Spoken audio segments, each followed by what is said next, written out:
PPC news HD international की जानिब से खबर नशर करते हैं। पाकिस्तान जिंदाबाद मूवमेंट की जानिब से प्रेस क्लब सांगड़ में जश्न आज़ादी का मौके पर deputy commissioner Sanghar doctor Imran Al Hasan Khwaja, SSP Sanghar फरकुल Nizar, assistant commissioner Sanghar Arshad Ibrahim, Siddiqui federation of commerce Sanghar के नायब सदर हाजी मोहम्मद यामीन उर्फ हाजी लालू कुरैशी, मुख्तियार कार सांगड़, रशीद काका सी, MO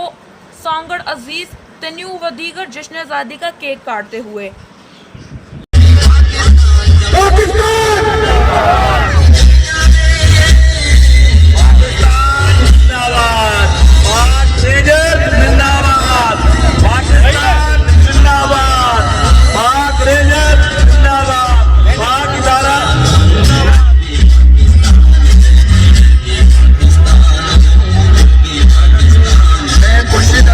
बहुत शुक्रगुजार हूँ, इब्राहिम शाह का बहुत शुक्रगुजार हूँ,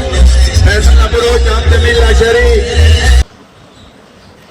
हाजी खुर्शीद अली हजारवी चेयरमैन पाकिस्तान जिंदाबाद मूवमेंट सूबा सिंध, कौमी अमन कमेटी सिंध और PZM सिंध के ज़ेरे तमाम पाकिस्तान की 74वीं यूम परचम कुशाई प्रोग्राम में शिरकत के लिए विंग कमांडर भुटाई रेंजर कर्नल हैदर के हमरा रज़ाकबाद कराची आ रहे हैं।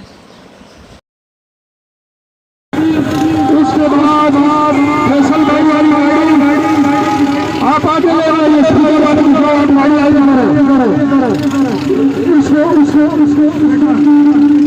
गाड़ी सबसे आगे रखिए।